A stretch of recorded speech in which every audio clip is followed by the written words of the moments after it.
Growing up, I always loved RPGs, but when I was a kid, every RPG felt like it lacked something and I didn't quite know what it was. But I physically called for it. For example, when I played Pokemon as a kid, every time I landed an attack, I tried to time it with the A button. I knew it didn't do anything, but I had a superstition.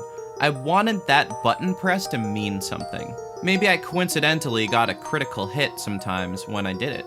So I tricked myself into believing that's what caused the critical hit. All that said, Paper Mario was a natural fit for my RPG taste. It created the active turn-based gameplay I've always wanted, and it felt supernatural. Hold the analog stick left and release to swing your hammer down, press A to land your jump, release at the right time to create the best shell toss, hold A to charge the attack. That aside, Paper Mario is just a really good, simple RPG. It simplifies everything in a way that makes it far more digestible than a deeper experience like Final Fantasy. You're never going to see triple-digit numbers. This keeps you from getting overwhelmed from the absurdity of having to do math for thousands of HP of damage. It has a progression system that helps keep gamers engaged. Every time you level up, you get a choice of which stat to boost. You have your health, FP, which puts a limit on the amount of times you can use special attacks that deal more damage. Upgrading it raises the limit. And badge power, which you can equip for more special attacks or some stat advantages. Despite keeping the numbers low to simplify the experience and badge system added some depth to amplify the experience to make it even more satisfying to the player. The next game, Paper Mario: The Thousand-Year Door, took what the original game started and injected it with steroids. This game is fantastic in every way. It takes what Paper Mario built and expands upon it 1,000 times over. The upgrade systems are deeper, the mechanics are smoother, the writing is better. There's even more character and environment variety. Mario in space! For however long my first playthrough of Thousand Year Door lasted, it was gaming bliss. Some people care about graphics or community competitiveness, but for me, this game has everything I want in a game wrapped in a very fun and accessible package. Here's the thing though, nothing stays the same, and Nintendo isn't a company that likes to just play things safe. They like to experiment, push the boundaries, try new things. It's the same innovative thinking that led to the idea of having an attack set that operates this way. Thousand Year Door has these Bowser platforming sections that are more just easy, playful fun, but show 2D platforming potential. After the Wii came out, Nintendo was practically high off of shaking things up. So what's next? Well, those Bowser platformer sections were fun. How about a Paper Mario 2D platformer? Now, I'm not going to go into crazy detail because I'd rather cover this game in another review. In fact, I'd rather cover every game in here with another review. I've got my own opinions about this game, but the fan reaction was very mixed. It was clear fans wanted another turn-based game like the previous entries. I think Nintendo got this message, but they explicitly got some other kind of message from fans too. No more new characters. They went for a new concept in the fighting system that got it bashed pretty hard. I'll fucking attack him. No XP, disposable attacks. This was kind of a nightmare. I honestly think this game may have been viewed a little bit differently if the next game in the lineup didn't push even further into this direction. I'm not going to talk about Color Splash here because, truth be told, I haven't played it. And while Origami King might actually be pretty good, I think it's still a different type of game than Thousand Year Door. This literally took the original Paper Mario formula right to the edge. There's clearly a niche demand for this, and when there's a demand, it's only a matter of time before someone comes and fills the void. Enter Bug Fables. At first, I didn't think too much of this game, but when I saw that it wore Thousand Year Door on its sleeve, I didn't hesitate to purchase it. I gotta be honest, From beginning to end, I could not put this game down. While taking its inspiration from Thousand Year Door, and honestly, there's no mistaking that's what this game is building on, this game does have an identity of its own. It takes Thousand Year Door's art style and battle mechanics and applies it to an original set of characters in an original set of environments. It's written with its own charm, and I gotta say, a system like this can hold any game up on its own. But the story of this game holds its own regardless.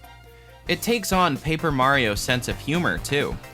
Similar to Paper Mario, when you cook a couple things that aren't supposed to go together, you get a mistake. But if you cook the spoiled food again... oh god, that's great. Now what happens if I eat it? Oh my god, it knocks my health down to 1, what the hell? I honestly don't want to spoil the game's story for anyone, but just as a highlight, skip here if you don't want it spoiled. This is one of the game's side stories. V has an encounter with her sister that shows they're still not on good terms. V is too stubborn to apologize, and when she finally does, she's rejected anyway. Her prior insult of her sister's artwork dug too deep, and her sister tells her to buzz off. V, however, knows that there's this rare paint her sister needs, so as an attempt to make more of a meaningful apology, she goes on a hunt for the paint. I will admit that this side mission is a bit of a fetch quest, but this is one of those rare cases where the need to see this tension resolve drew me to feeling the obligation to complete this part, and the payoff? I'm not crying. Can we just take a minute to appreciate some of these environments? I know you got many different styles of forest environments, but the theming is really strong here. These are all places that could conceivably take place in a Bug Kingdom, and they all look fantastic. I can see a direct inspiration from the sky area and Thousand Year Door in this area. The inspiration here is very clear, and I think the music does a fantastic job of capturing the same feeling those Paper Mario soundtracks gave off, while creating its own identity at the same time. So one thing Paper Mario is praised for is its gameplay.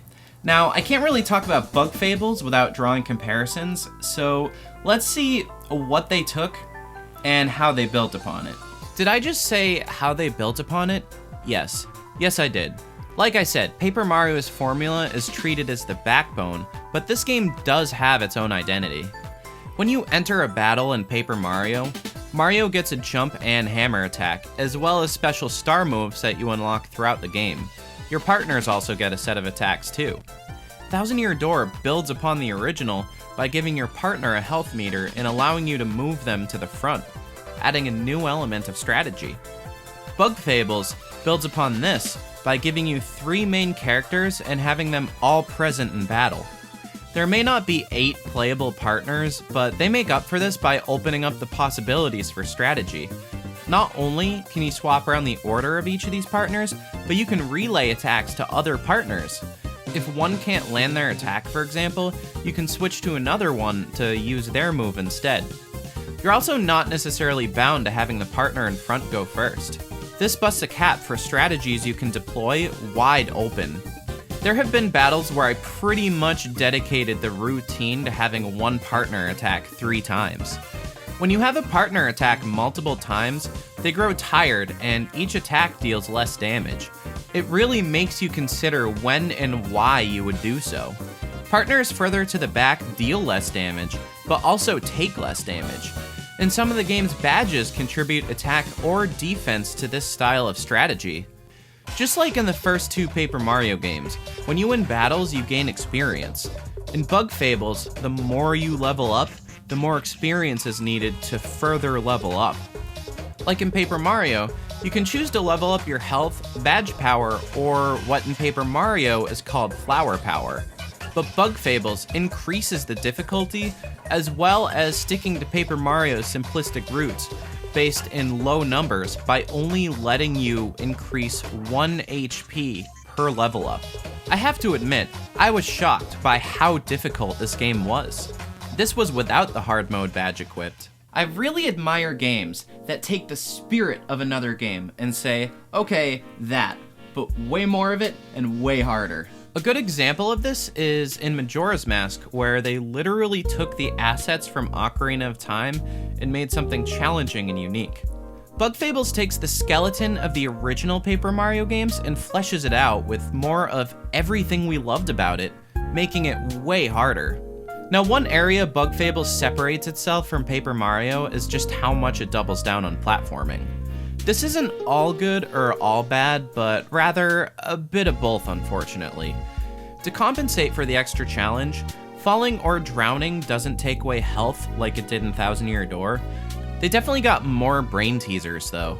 Comparing a puzzle in Thousand Year Door to a similar puzzle in Bug Fables, in Thousand Year Door, you need to think to hold the shell here before you get on this platform and release the shell to get to this upper area. Okay, simple enough. In Bug Fables, you actually need to remember that this door used to backtrack a few prior puzzles leads past the bars. I know it seems simple the way I'm describing it to you, but this broke my brain. I love puzzles that test your awareness of the layout of the area. Something you find in a lot of Zelda games that I think tends to go over a lot of people's heads as like annoying backtracking or something, but actually it's testing your spatial awareness. And what a lot of people find annoying in this kind of thing, I get this feeling once I figured it out, like a light bulb just went off in my head. To people like me, it's actually really satisfying. Also, I love all the bee puns. Unbelievable, the beamerang. I'm just gonna leave this one. Bee. I know I've been giving this game a lot of praise, but I do have a few gripes. My first being that every other chapter, it wasn't super clear to me where to go. I thought I was just being dumb at first, but it happened to me multiple times where I would go talk to NPCs, go to the area I thought they were talking about, and end up in the wrong spot. And I consulted the internet, and that's when I figured out that I wasn't the only one. One advantage Paper Mario has over this, call it hand-holding, but in Paper Mario, it's never unclear where to go. Often they'll place obvious hints in the game design, like breadcrumbs leading you to the trail. They'll even make it within the chapters that there is only one place to go. It's clear you're in the right area because you'll hit a cutscene or something before you can go any further. This could also be criticized for oversimplifying things, but it creates a sense of pacing and flow.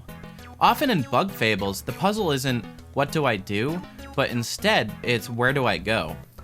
And like I said before, this is something I usually like, but I don't think it was always intentional, especially with the overworld. This is something I like in confined areas, like a dungeon, for a brain teaser, but maybe not in an overworld where things should feel more seamless, if that makes sense. Maybe that's not everyone's experience, but I got lost a little more often than I'd like. Oh, and that beamerang is a damn buzzkill. I have hours of footage of me just trying and failing to aim this boomerang correctly. Bug Fables has you doing a surprising amount of platforming, and it has some great puzzles. It doesn't always provide you with great feeling mechanics to accompany these great puzzles though. Lastly, while I understand the game is built to encourage higher difficulty and grinding, I ran into the same problem at the end of the game that I have with newer Paper Mario games. Wait, hear me out. I've reached the max level, which happens to be 27, somewhere near the end, and the outcomes of my battles actually stopped mattering. They were still kinda hard though. Once I picked up on this, I started avoiding battles. My guess is that they didn't want the player reaching a certain point where battles stopped being difficult, but honestly, even these regular enemies were plenty difficult while I was maxed out. Luckily, I was on the last level by the time I learned this, and admittedly, I farmed XP on the stat recovering save point. So I guess you could call it karma. While there is definitely some room for improvement, I think it shows potential for this style of turn-based RPG to grow. Can you imagine having more of these? They were able to pull out a fantastic game from this, and there's still so much they could do. As a diehard fan of the first two Paper Mario games, I cannot recommend Bug Fables enough if you feel the same way. So keep calm and be gone. Oh, also, there's post-game content. Oh my god, it keeps going!